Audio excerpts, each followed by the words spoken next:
One of the other major aspects of this referendum project is a complete remodel of our middle school and our high school science lab spaces.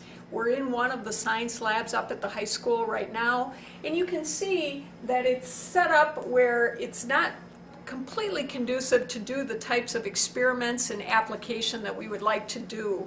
One of the really important things for Wisconsin's economy and Platteville's economy is the ability to develop what we'd call STEM graduates, or graduates who are well versed in the areas of science, technology, engineering, and math. And in order to do that, our instruction, which we know is outstanding, we have outstanding staff here at Platteville High School, but to be able to do some of the projects and activities that they really want to be able to do to make sure that we're reinforcing those concepts and students have an opportunity to actually practice science in a real world type setting, is to do a remodel of our science facilities. That is a fairly expensive aspect of the referendum, but one of those things that if we truly want to make sure that our students have the skills necessary, we have to invest in that in order to make that happen for them.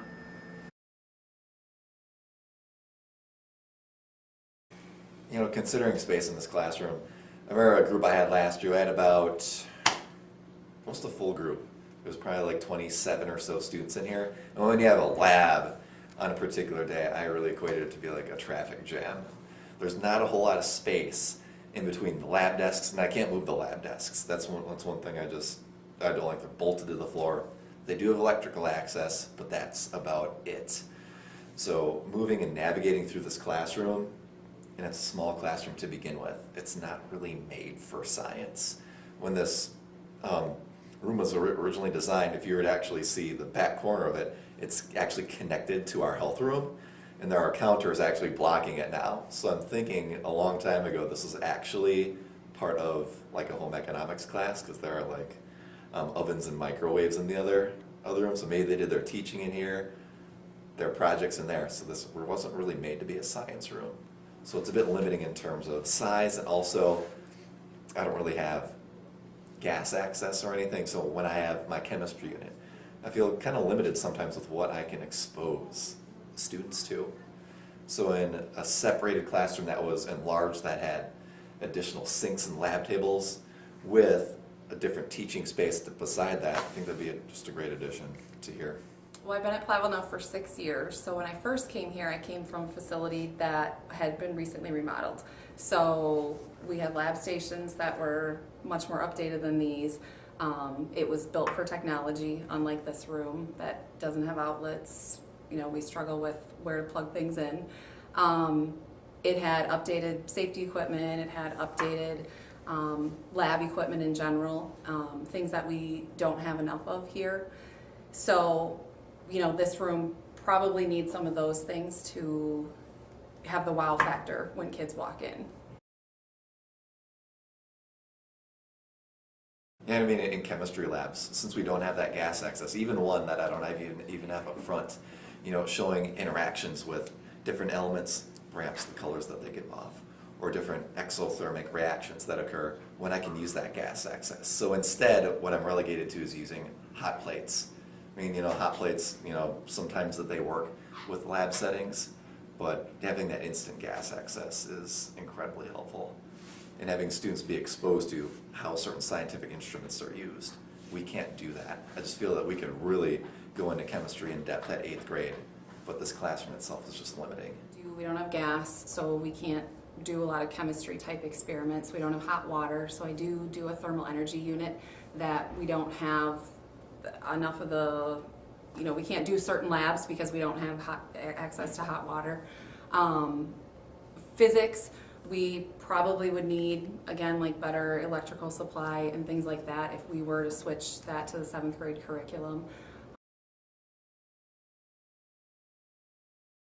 I think just the general aging of the facility in this classroom has been my biggest problem. Mm-hmm. If you're going to look back at this back sink, the lower part of the wood is rotting away, the sink is rusting. I only have one sink too. This is the only sink that I have with hot water.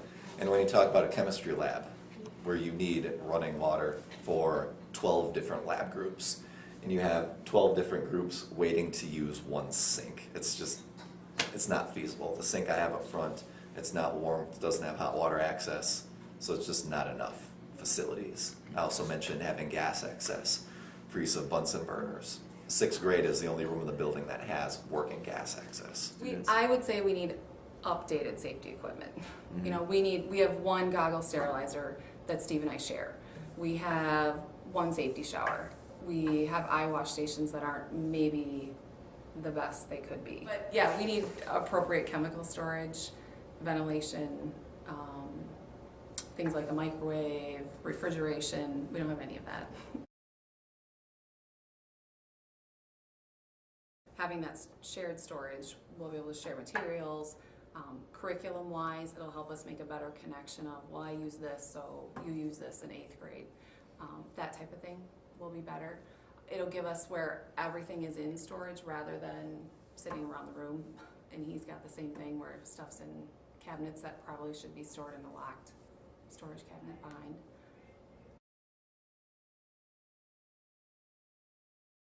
From a teacher's perspective, from that high school science teacher's perspective, those classrooms are uniquely shaped, let's just put it that way, where they, odd configurations, very difficult to have a smart board someplace, very instructionally challenged as far as my lab was also my lecture area, so I was constantly setting up and taking down because that next class is coming in.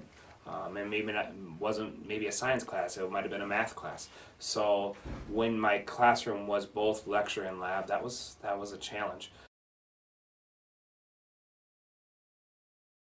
I started teaching in Platteville Public Schools about 24 years ago, and I would say the biggest change in science education since that time is we want kids to do more activities.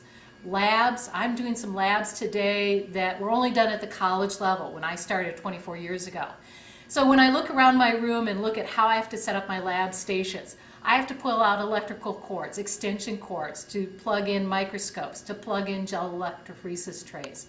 And I want my kids to have these opportunities. That gives them a head start when they get into the college classroom. So the things that I would have trouble doing, especially when we're starting now in the immune system, in my biomedical class, we're going to be doing some microbiology. A lot of times you need electrical hookup, gas hookup in particular for sterilizing, inoculating Petri plates. My gas hookup is next to their tables where they take notes. From a lab safety point of view, you don't want them sitting at a table where they do a lab experiment. I do tell kids no food or drink in this classroom. You don't want to be prepping bacteria on the same table where you do work, taking notes. So that would be a limitation I have. Setting up quickly, especially for a lot of microscope work. I actually have to kind of divide the class in half. I'm running around trying to get around bodies and book bags to get to students and help them take a look at what they're seeing, making sure they're writing down what they're seeing correctly. That takes time if I'm going in and out between bodies to get to those points. We've worked the best we can. We make do. I have to stagger lab activities. I wish we could do labs 3 times a week or some kind of activity 3 times a week. Right now with my setup in my classroom, I can't prep like that. Have it available for the kids to work at. Move it off to the counter for the next class, totally different subject, and then back again. Our chemistry facility is a pretty good one at this point.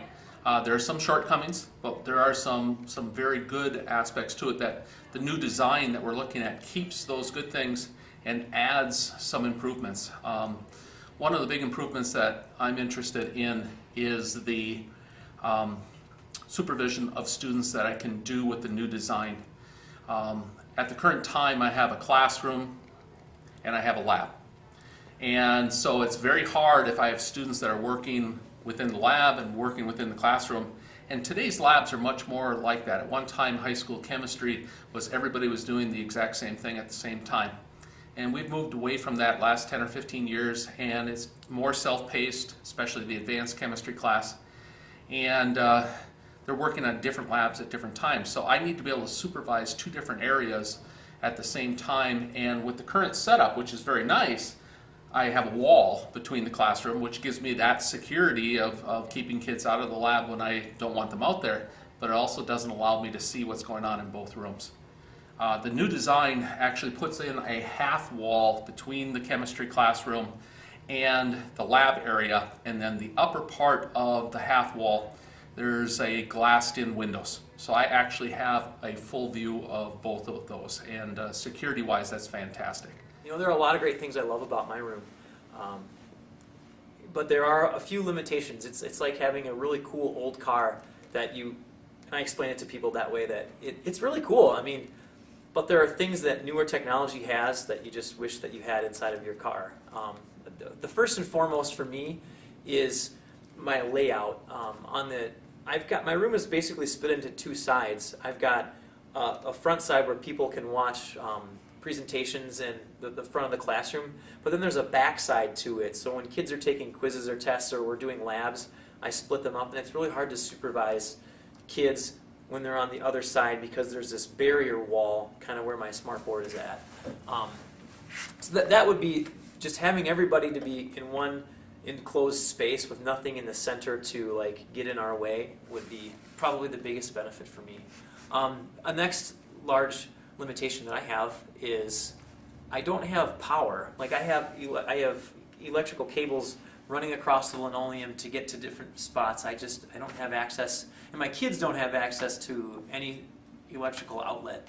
I'd like to have tables that can butt up next to a wall that are movable, and we can plug the table in, so then the table itself is powered, but it gives me the flexibility. If I want to clear everything in the space, we can do a big lab in the whole classroom, or if we want to do individual things, the flexibility to be able to do something like that without taking out 6 extension cords would be nice. Same with gas, like methane. We use Bunsen burners a couple of times during the year that I have to go over to use the chemistry lab to do that. And it would be nice to just have it in here so I don't have to plan around Mr. Mall to use his lab.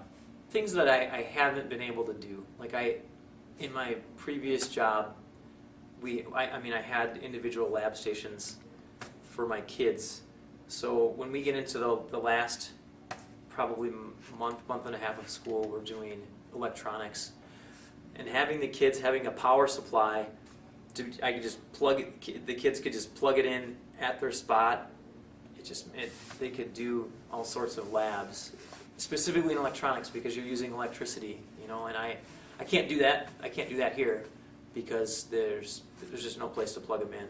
So I get around that by buying batteries. You know, I end up having to buy, you know, $20, $30 worth of batteries every year just to go through those same things. It's the same, you know, essence. It's the same thing, but it'd be nice just to be able to plug it in. You know. When you look at the Americans with Disabilities Act, my classroom is not set up for a kid in a wheelchair right now. I have had kids, ACL injury, they come in a wheelchair, I wheel them to the back of the room. That's not the ideal setup. The ideal setup is here's your spot, and more specifically, here's a spot where you can do lab activities, you can work on a microscope, you can physically get to a sink to clean up after an experiment. We don't have that. Safety would be addressed in the plan. Big thing in biology is cleanup, and cleanup with hot and cold running water. Right now I have one sink, cold water for students. So I literally get a dishpan with hot soapy water in my classroom for my students to use.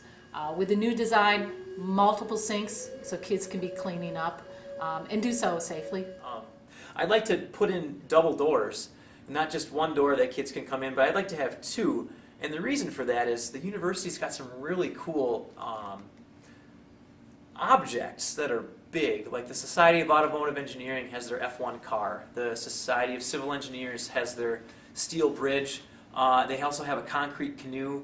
The Society of Physics students has various things that I can't fit through my door. I'd like to have a double door so I could bring something in from the parking lot, put it in put the steel bridge in my classroom for 2 weeks with a plaque next to it just saying, what is this bridge, who does it, just so kids can see. I mean, it's really a wow factor. When kids walk in, they can say, holy cow, what is this thing? And so it'd be like kind of like a changing museum. I'd have like a certain set space where I could be putting things in, taking things out. So when kids walk in every day, it would be something new, something exciting. And those doors would give me the ability to do that. So the drench shower and the eye wash stations. Also, the fume hood that you find in most labs today is a two-sided fume hood. The new design puts that fume hood so the back side of it is in the chemical storage room, so that we have access with the chemicals through the fume hood to transfer chemicals in and out, which makes that part of the job easier and safer since you're not carrying them all over the place. It also gives us an opportunity to do some demonstrations where the teacher can stand behind the fume hood and have the kids out on the front side with the window of the fume hood protecting them and do some demonstrations that way.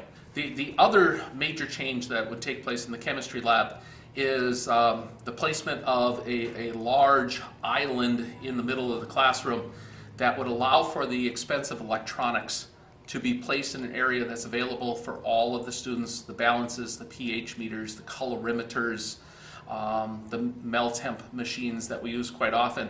It would put them in an accessible spot, but also in a very safe spot away from the regular lab tables, away from the water, away from other chemicals, and it's a much better design. I would say the big thing when we've looked at the design is not just the fact that we get a bigger space, but how that space would be allocated.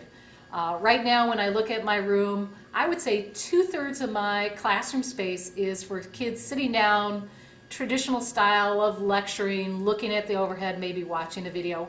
1/3 for actually doing activities. The new design reverses that. I would say 1/3 of that new space will be for sit and get, 2/3 for where kids can get together, do collaborative activities, work on labs, and I like that ratio. That's what I want kids to do. Explore on their own. 2/3 classroom will be set up for doing those kinds of things. Another big thing up at the high school when I was teaching was storage. As you get new equipment, or if you have equipment, where are you going to put it to create those opportunities for kids? In fact, while I was there, we commandeered a hallway. We blocked off a hallway and made that a storage area just so we had enough places to put things. And I know that's a struggle currently. That hasn't gone away. Storage, I do have a lot of very large demos that I put into circulation, and it's really hard for me to store them. So I'd have double doors within a storage room. The storage I have right now for anything large is basically non-existent. So it's really difficult for me. I end up putting things on their sides, stacking them up. It's the storage that I have is very not conducive for the things that I have right now. The storage that we will have in the new design is also an improvement over what we have right now. Biology with Ms. Cronky and myself, we would be sharing a storage area, but we would also have an independent chemical storage area where the biology chemicals and the chemistry chemicals will be stored in the same spot with access from both rooms into the same storage area, which again will just improve so that we're not trying to carry chemicals from place to place, that we're actually storing chemicals in a single storage area, improve security by doing that. Please take a look at our website, take a look at our Facebook page, come to our information sessions, ask us questions. We want to make sure that you understand how important this is to Platteville schools. Please join me in voting on April 7th. You ready, Henry? Go Hillmen!